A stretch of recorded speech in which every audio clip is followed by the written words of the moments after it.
It was a cold morning when he handed over the coin. No name, no promise. Just a girl with nothing in her hands and everything in her eyes. What began as a trade no one witnessed, became a story no one could forget. Stay until the end. What she built can't be told in a single breath. Chapter 1. The Coin and the Girl. The market at Dry Creek didn't trade in gold. Not anymore. It traded in things you couldn't name out loud. Cracked jars, burned tools, shame, desperation, favors bought with silence. And sometimes, if you were looking in the right corners, people. It was late in the day, and the sun had already begun to lose its edge, casting long shadows that bent the stalls and wagons into crooked silhouettes. He walked in quiet, boots heavy with clay and dust, a single silver coin pressed flat between his fingers, like he wasn't sure whether he meant to spend it or bury it. He wasn't looking for anything, not really. His saddlebag was light, his pockets lighter, and the land he'd left behind had stopped growing things years ago. But the coin, it was still warm, still whole. And in this part of the country, that meant you still had a choice left to make. That's when he saw her, sitting behind a cart draped with moth-eaten quilts, surrounded by old belts and rusted pans. She looked more like something someone had misplaced than someone who had chosen to be there. Her dress was stiff with dried mud, her hair matted to the side of her face, and her hands were folded in her lap with a kind of stillness that didn't belong to someone living. The trader who stood behind her didn't even glance up when he stopped to look. "Can't get her to talk," the man said. "Don't know her name. Came in last week with a group from the east. Rest were taken. She wasn't." He said it, like you might talk about a mule too old to sell, or a dog that wouldn't bark. "Give me the coin, you can take her." The silver pressed deeper into his palm, still smooth, still silent. He looked at her again, not at the dirt or the bruises, but at her eyes. They were open, awake, watching him, and not with fear, with endurance. The kind that says, "If you walk away, I'll survive again, because that's what I do." He set the coin down without a word. The trader didn't even touch it until he turned to leave. She stood on her own legs, shaking once before holding. She followed. No one stopped them. No one watched. They walked past rows of dry goods, broken wheels, jugs filled with cloudy water, and he never looked back. He didn't ask her name. She didn't offer one. By nightfall, they had crossed 2 ridge lines and reached the camp he'd left behind that morning. Just a fire circle and a blanket, nothing more. She sat beside the coals and didn't sleep. He laid awake too, staring at the stars, wondering if he'd done something good or just shifted the burden from one shadow to another. But she didn't run, didn't cry, just waited. And when the wind blew, she tilted her head slightly to face it, like she'd done it before, and had learned not to flinch. He had thought the trade was simple, a coin for a girl, one less thing to carry, one more body beside the fire. But even as he closed his eyes, he knew the story wasn't over. It hadn't even begun. Chapter 2. The Hollow Road. The road they followed wasn't really a road at all, just a scar in the land, carved by wagon wheels, long since broken and forgotten, where nothing grew except wind and silence. They moved slowly, not out of weakness, but because there was no reason to hurry. Each step stirred dust so fine it clung to their skin like memory, and the sun pressed down without mercy, flattening the sky into one unblinking eye. He didn't speak much. She didn't speak at all. The only sounds were the rhythmic crunch of boots on grit, the faint rattle of his canteen, and the way her breath caught slightly each time the wind shifted direction. Her silence wasn't heavy, it was deliberate, like something she chose to keep sharpened and close, in case she needed to cut herself free again. He respected it, said what needed saying, in short bursts: water, rest, keep left, but mostly let the space between them stay unfilled. On the third day, a coyote crossed their path and paused to stare. She stared back, neither moved. When the animal slipped away into the brush, he noticed the smallest tilt of her mouth, not a smile, but something adjacent, as if she recognized something familiar in creatures that disappear quietly. They passed the remains of a church, its steeple collapsed, and sun-bleached bones scattered near the stone steps. She touched one of the pillars as they passed, her fingers tracing the carved initials still clinging to the rock. And though she said nothing, he could feel the moment lodge itself between them like a splinter. That night, they camped beneath a crooked oak that offered more ghosts than shade, and she built a fire before he had the chance. Not large, just enough to warm water and chase off the cold. Her hands were efficient, measured, trained by need. He watched her, not with suspicion, but with the quiet awareness that she had lived through something far more deliberate than chance. As they ate, he asked her a question, something simple, about whether she wanted to head east or keep toward the ridge. She looked up, eyes catching the flames, and after a pause, she pointed west. No words, just a direction. So they went west. By the end of the week, the ground began to change. The dust grew redder, the wind less cruel. Sparse trees dotted the horizon, and the air carried the faintest hint of water. On the 8th day, they reached a rise, and below it lay a shallow valley ringed by low hills, the kind of place settlers once hoped could catch and hold a life. She stopped walking, not hesitating, choosing. Her gaze swept across the open land, then down to her hands, then to him. She didn't speak. She didn't need to. He knew this was where she meant to stay. Not because it was safe, or fertile, or forgiving, but because it was empty. And emptiness, in her hands, might be something worth building on. Chapter 3, The Field of Stone. They came down from the ridge in silence, boots breaking through patches of brittle grass and flat rock, until the valley stretched wide before them, an old wound in the earth, rimmed with scraggly trees and sloping shadows. The sun was beginning to tip westward, and the light fell soft across the open land, revealing its many truths. Cracked ground, scattered stones, a dry stream curling like a scar through the middle. To most, it would have looked like nothing, a forgotten patch of dust between here and nowhere. But she stopped, didn't sit, didn't speak, just stopped, and that stillness carried weight. He slowed beside her, watching the way her eyes moved across the emptiness, not with longing, but with a strange kind of recognition, as if the land had spoken first and she was merely listening. She stepped forward then, walking out toward a cluster of flat stones shaped like ribs beneath the earth, half buried, half exposed, as though something ancient had tried to surface but didn't quite make it. She crouched beside one and placed her palm flat against it. He couldn't tell if she was measuring heat or memory. The wind shifted slightly, carrying dust and the scent of creosote. He waited. She stood again, and without looking back, walked a few more yards to where the hill dipped gently, then turned in a slow circle, taking in the angles, the open sky, the way the earth sloped just enough to hold what little rain might come. She nodded once. That was it, a decision made. No discussion, no weighing of options. Just the kind of certainty that comes from someone who has lost everything and recognizes the rare miracle of empty space. He dropped his pack, stretched his spine, and without a word, began clearing stones, not out of duty or even understanding, but because she had chosen this place, and he had chosen to follow. The ground was stubborn. Roots clung to nothing but memory. Every stone had to be lifted, turned, moved. She worked with quiet purpose, hands already scabbed from travel, fingers blistered and bleeding at the knuckles. Still, she didn't stop. She made a ring of stones first, wide enough for a fire, then stacked the rest in a small crescent wall against the wind. He gathered wood. She built shelter, nothing more than a liento with a stitched tarp and a frame of deadwood, but it held. By nightfall, they had carved a circle into the land, not yet home, but no longer lost. He sat by the fire that evening, watching her sift through a pouch of dried beans she'd taken from her own coat pocket. She laid them out one by one, sorting them carefully, setting aside the broken ones. Then she took a stick and began marking lines in the dirt, a pattern only she seemed to understand. He asked nothing.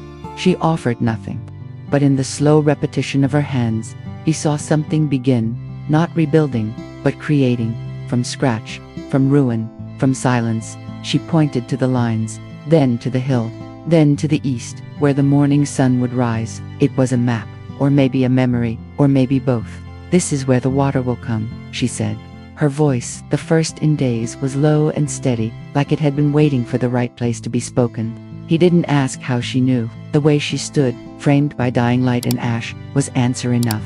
She was building, and he, without knowing how or why, would help her do it. Chapter 4, The First Shelter. There was no ceremony to the beginning of the home, no first knell, no moment of declaration, no plan rolled out on parchment. There was only Myron, kneeling in the dirt with a length of broken rope and a pile of splintered boards, her eyes steady, her hands already moving. She didn't ask for permission. She didn't announce intent. She began. At first, he thought it might be instinct, some desperate reach for structure, the way a bird piles twigs in a storm. not to build, but simply to survive the wind. But as the hours passed, and then the days, he saw something else in her rhythm. Not reaction, but resolve. Every piece she touched, every rusted hinge, every nail bent and straightened between her teeth was given new use, new shape, new direction. She repurposed the broken, not out of lack, but as though she believed that only the forgotten things knew how to hold weight. The first wall rose on the third morning, barely shoulder high, held together with cracked beams and rope twisted from old grain sacks. She braced it with stones, tested it with her own shoulder, adjusted the angle until it leaned just enough to stand but not enough to fall. He watched from a short distance, hauling what she pointed to, lifting what she couldn't reach, saying little. There was no blueprint to follow, no vision she ever explained. But somehow, it was forming a structure, uneven but growing, strange and solid. She lined the frame with canvas soaked in wax, pressed it tight with dried clay, sealed the cracks with ash and fiber. When the roof came, stitched from bark and brush, and a tarp they'd traded for at a distant outpost, it didn't just shield them from sun and rain, it defined space. It carved a corner of the world where none had existed before. Inside, the floor was layered with smooth stones she had chosen one by one, each flattened and cleaned, each set into the soil with a care that made no sense unless you understood she was trying to feel steady again. She gathered wildflowers and placed them at the entry, not for scent or color, but for order, for shape, for the simple dignity of saying, here is the beginning, and here is the inside of it. At night, she sat inside alone, back against the wall she had built, knees drawn to her chest, looking at the fire as if it might answer the questions she never asked aloud. He remained outside those first nights, near the edge of the ridge, beneath the stars, listening to the wind change shape as it passed around something that had never been there before. It was not a house, not yet, but it was shelter. It was hers, and watching her within it, smaller somehow in her quiet, but larger in her stillness, he found himself wondering if she had built it to keep the world out, or to see what would come to the door. The next morning, she handed him a cup of water before he could move. He took it. She pointed to the opposite wall. That will be yours, she said. Not a question, a decision. And just like that, the space became shared, not equal, not explained, but shared. It wasn't survival. He saw that now. It was creation, patient, defiant, imperfect creation. And for the first time since the coin left his hand, he wondered if she'd ever been bought at all, or if he had only paid the entry fee to witness what she would become. Chapter 5. The map she drew from memory. It was a night with no wind, the kind where the fire burns to clean and the silence presses close like fabric on damp skin. And they were sitting, as they often did to him, sharpening the edge of a dull blade, her staring into the embers like they whispered stories only she understood, when she suddenly stood, walked to the edge of the clearing, and knelt in the dust. At first he thought she was searching for something she'd lost, but then he saw her hand, how it moved slow and sure, fingers tracing lines into the dirt, not with hesitation, but memory. He set down his blade, watched. She started with a circle, then two, then a longer curve that cut through both, and by the time he stepped close enough to see, she had drawn something vast in outline of the valley. The hills to the west, the dry riverbed, the ridgeline where the sun rose. But it didn't stop there. She added marks he didn't recognize, small crosses, spirals, dotted lines that ran through empty space. He crouched beside her, careful not to speak. It was the same stillness he'd seen in her when she first chose the land, the quiet of someone remembering too much at once. This is what it was, she said finally, her voice low, as though anything louder might erase the image beneath their feet. Before the last storm, before the traders, before the fire, she pointed to a crescent of stones just past the shelter. That was a well, and over there were apple trees. A house stood where we sleep now, but it belonged to someone else then. Her hand moved slowly, drawing a square around the fire pit. They built here, and they left, or burned. I don't know. She paused, looked at him, but the land remembers, so I do too. He said nothing. He couldn't. There was no sound big enough to cover what stretched between her words. She kept drawing, a long line that bent east. This will be the new road, and small loops that marked gardens, a square where a school might stand. Not for us, she said, half smiling without joy. For the ones who'll come. That was when it struck him. This wasn't a plan for survival. It was a plan for permanence, for a life not yet here, drawn from the bones of what had failed. She was not building to endure. She was building to expand. And he, who had thought himself her rescuer, her keeper, her witness, was only now realizing that he was standing inside a design much older than his arrival. "You've been here before," he said, not asking. She nodded. "I was young, too young to remember clearly. But my mother sang names of places, and my father marked stones with chalk. When we ran, I remembered the sounds, the shapes, the slope of the earth. And now I'm back." Her fingers stilled. The map lay complete, a quiet constellation of past and future, scratched into ground that had forgotten how to hold both. He looked down, then back at her. "You're not rebuilding," he said. "You're resurrecting."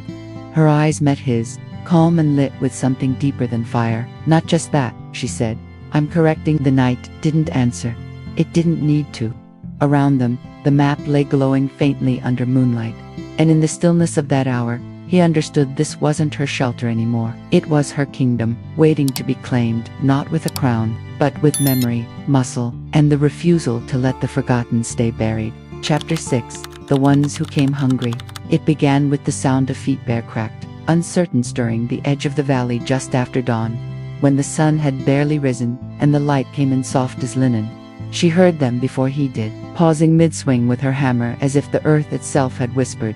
3 of them at first. A boy no older than 10, a woman with a child tied to her hip, and a man limping with a cloth wound round his ankle. Dust clung to their faces like ash. Hunger had hollowed them out, not in the frantic way of beasts, but with the slow erosion of people who had learned not to ask. They didn't speak when they reached the shelter. They stood, heads lowered, unsure whether they'd found kindness or simply another closed door. He moved to greet them, hand near the grip of his belt knife out of habit, but she raised her hand and walked forward alone. Her silence wasn't absence, it was permission, an invitation without terms.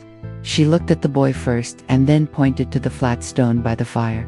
He sat without hesitation. The others followed, still wordless, as she turned and disappeared into the lean-to. When she returned, she held bread, water, and the last of their dried fruit laid gently on a woolen scrap, offered like an altar. The woman cried without sound, shoulders trembling while the child suckled from her skin. The man removed his boot and set it aside, as if knowing he wouldn't be asked to keep walking. That night, she didn't speak a word, but the fire burned longer, and she added extra broth to the pot. And when she swept the floor of their shelter, she widened the sleeping space to fit 5 instead of 2. In the days that followed, more came.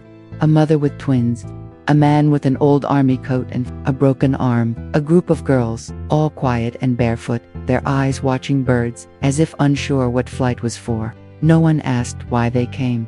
They just came. And she, without raising her voice or claiming title, became the center around which they gathered. She taught without words, showing how to stitch canvas with bone needles, how to trap rabbits without bruising the meat, how to turn willow bark into tea for fever. They watched, they mimicked, they learned. Soon, small shelters rose beside hers, at first leaning like drunks, but stronger with each day. Children dug trenches for water. The injured began to heal. Even he, who once believed she answered to no one, found himself checking her eyes before making a choice. Her gaze had weight now, not the weight of command, but of trust, of knowing that if she nodded, it meant go, and if she looked away, it meant wait. She still barely spoke, but when she did, her words carried like bells across morning frost. Plant there, boil longer. Not yet. They listened. And slowly, a pattern emerged, a rhythm of living, not built on fear or barter, but on quiet resolve. Strangers became neighbors, then workers, then something harder to name. They stopped looking for the road back and began asking where the fence lines should go. He watched this transformation with AW, his nights spent staring at the stars, not for answers, but to understand how a woman once traded for a coin had become the reason people laid bricks straight, measured shadow lengths at noon, and sang again. She never called herself anything, but they did. Builder, guide, flamekeeper. She shrugged it all off, planting seeds in silence, mending wounds by moonlight. Her back bent not from burden but from devotion to something only she could fully see.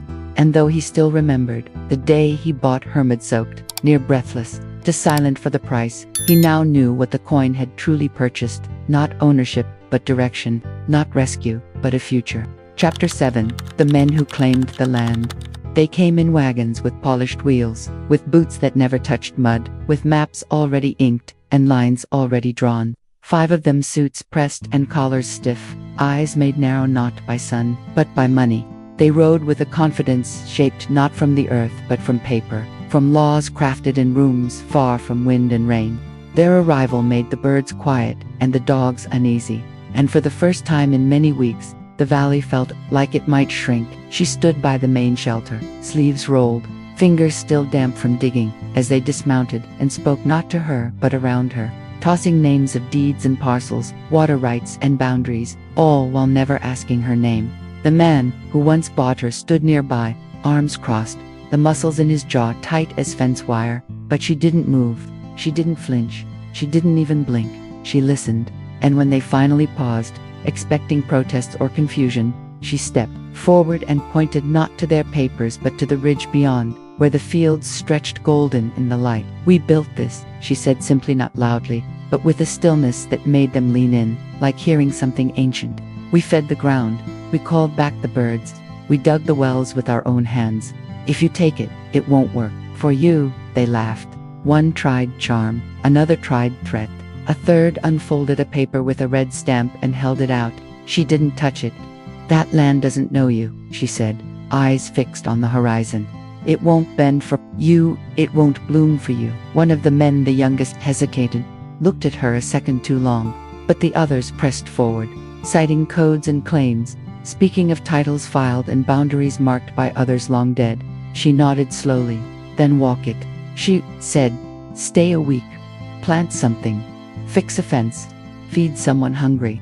And if it blooms in your hands, I'll step aside." They exchanged glances, mumbled, refused. They didn't stay. Within hours, they were gone, the wagons rolling back over the ridge, the papers still crisp but unread by the soil they sought to own. She returned to her work, never watching them leave, never explaining herself, and the man who once thought he had saved her stood there longer, staring at the ground where their boots had left no impression. That night, the valley was quieter than usual, not with fear, but with relief.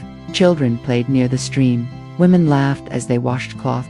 He found her later near the stones she had once called a well, placing new seeds between them. "You weren't afraid," he said, not as a question. She looked up. "They don't know what I've already survived." Her hands were dark with soil, her sleeves stained, but her eyes held the calm of someone who had long since buried every fear worth naming. And in that moment, he saw what the men in polished boots never would. That this land did not belong to her because she claimed it but because it had chosen her back. Chapter 8. The walls she raised. The walls didn't go up all at once. There were no blueprints, no proclamations, no days marked by hammers echoing through the valley, but piece by piece, stone by stone, they rose, quietly and with purpose, until even those who had once seen the land as nothing but open sky began to feel the shape of something larger wrapping around them. It began with fences, not to keep anyone out, but to teach children how to measure straight lines and hold tension without snapping. Then came posts for drying cloth, low gates that creaked with welcome, and walkways smoothed by bare feet. And then, as if summoned by the rhythm of her will, came the first real walls cob, mixed with hay and sweat. Timber beams from felled trees repurposed by careful hands, packed tight and set with care. She never told them where to build or how to measure, but when they asked if a corner should face the morning sun, she nodded, and when someone brought a stone to sharp, she set it aside gently. She did not lead from height or distance, but from beside, sleeves rolled, fingernails dark with soil. What had started as shelters became homes, homes became gathering halls, and from these rose patterns, certain paths trodden more often, fire pits placed with intention, water jars set where everyone could reach. The man who had once bought her stood back and watched, increasingly aware that her silence had always been design. She wasn't just surviving, she was composing. Purpose seeped into every beam, every bench, every string of herbs hanging above a door. A girl who had once flinched at footsteps now taught others how to twist rope strong enough to bind beams. A boy who'd arrived too weak to speak now ferried stones in a cart of his own making. The walls weren't just structured, they were mirrors, showing people what they were becoming. Arguments faded faster inside them. Meals were shared without counting. And when disputes arose, they were brought to her not because she demanded authority, but because they trusted her stillness more than their own voices. She would listen, nod, sometimes speak, sometimes only stand long enough for silence to do the rest. "The walls tell us how to be," one woman said once, setting a carved post into a courtyard, "not because they threaten, because they hold." In time, certain spaces became sacred, one for stories, one for grief, one for decisions. She never named them, but the people did. And each naming felt like a breath drawn deeper than before. What had been a scattering of wanderers was now something steadier. Not a village by declaration, but a place that stood still while hearts changed around it. The man who once believed he had traded a coin for a girl now understood that he had stepped into something older than fairness and deeper than chance. He often walked the perimeter at dusk, running his hand along the walls she'd touched, noting how the evening lights softened their edges, how they whispered with the weight of hands that shaped them, of stories waiting to be told. One evening, as the wind stirred the fields and the sky grew copper, he asked her, "Do you ever stop building?" She looked at the horizon where a new post stood half-raised.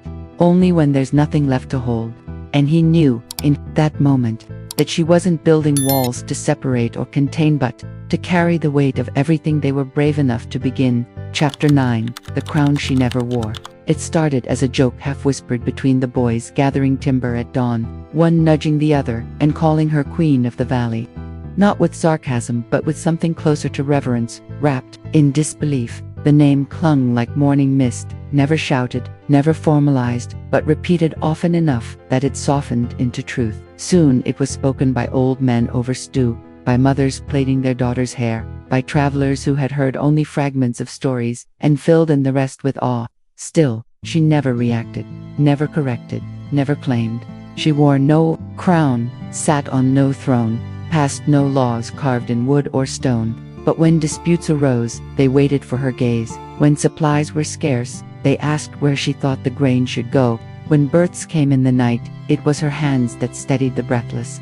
And when the boy with the stutter finally asked where to place the new foundation, she handed him a level and a smile, and said, "You'll know when it's right." The man who once gave up his last horse to carry her away from the mud watched it all from the sidelines, not with envy, but with a kind of quiet marvel, like a man who'd planted a seed by accident and woken to a forest he didn't understand. The people began carving small symbols on the corners of beams, tiny crowns with no gems, no names, just the outline of respect. Someone stitched one into a quilt. Another drew one in the dirt outside their door. But she never acknowledged it, not once. Instead, she taught the youngest children how to hold a hammer properly. Their small fingers clumsy at first, her patience infinite. "Use both hands," she'd say. "Let the wood tell you where it wants to split." And they listened, just to the words, but to the rhythm of her breathing, the certainty in her movement, the steadiness of her quiet. In time, they stopped asking what to call her. It no longer mattered. She was the one who remembered every name, who noticed when someone stopped singing, who sent hot bread to the window of a widow before she asked. Leadership wasn't something she wore, it was something she exhaled. And in the evenings, when lanterns glowed warm behind thick walls and firelight danced across smiling faces, she would sit near the well and sort seeds with the same care she had once given to surviving. One night, a girl barely 12 came to her, holding a necklace she had braided from dried grasses, strung with a pebble smoothed by river water. "It's for you," the girl said, "because everyone says you're our queen." She took the necklace, turned it in her hands, and then, without a word, she placed it around the girl's neck and pressed a hand gently over her heart. "You'll wear it better than I would," she whispered. The girl stood taller after that, walked steadier, learned faster, and the next morning, as the valley stirred and the roosters cried and fires bloomed in stoves, the girl handed a hammer to a boy 2 years younger, without ceremony, without claim, just continuation. The man watched all of this unfold, remembering the weight of a silver coin in his hand and the eyes of the girl who could not speak. And now, years later, that silence had become a language one everyone understood, though no one could repeat. They would sing of her someday, he knew, but not with ballads or banners, with the echo of hammers, with straight beams, with steady hands. Chapter 10, The Man Who Watched It Grow. He sat by the outer gate now, just where the path curved past the last of the orchards and before it dipped toward the fields. The chair was handmade, legs uneven, paint peeling, but it had held him for years, and he'd never asked for more. His knees ached in the morning, his hands trembled in the cold, and his voice had thinned to a whisper, but his eyes never stopped watching. From there, he could see the rooftops rising like waves across the valley, each one different, each one shaped by hands that had once trembled with hunger or fear and now held tools steady as belief. Children ran past, too fast to greet him, and that was how he liked it, life moving quicker than he could, but always in the direction she had once pointed. Trees lined the roads now, tall and bending, branches heavy with fruit. Water flowed in shallow trenches beside stone walls carved with symbols that no longer needed explanation, and in the center of it all stood the old gathering hall, rebuilt, expanded, still humming with laughter and decision, with voices rising not in argument but in shared rhythm. Visitors came often, some with goods, some with questions, all with stories about the place they'd heard of, where order came without force and kindness held more weight than law. They would stop at the gate, see the man in the crooked chair, and someone would whisper, "That's him." Inevitably, one would step forward, curious, respectful, and ask, "Who built all this?" He'd lean back, look across the valley, and wait just a beat too long. Then he'd smile, the lines in his face folding like soft parchment, and say, "I bought her for a silver coin. She gave me a kingdom." They always laughed nervously, thinking it was a joke, a folk tale dressed in romance. But he didn't explain, didn't need to. The truth was there, pressed into every brick, woven into every curtain, planted beneath every seedling. She had built it not with wealth, but with knowing, with the kind of deep, deliberate understanding that grows only when someone has had everything taken and still chooses to give. In the evenings, he would walk a short distance down the path, stopping when the pain in his hip demanded it, leaning on the cane she'd carved for him long ago, smooth, with no decoration, just weight and balance. The city glowed, then lanterns lit in sequence, fires flickering in windows, the sounds of supper and song curling up into the dusk. He'd listened for her footsteps, still heard them sometimes, not ghostly, not imagined, but memory folding gently into the present.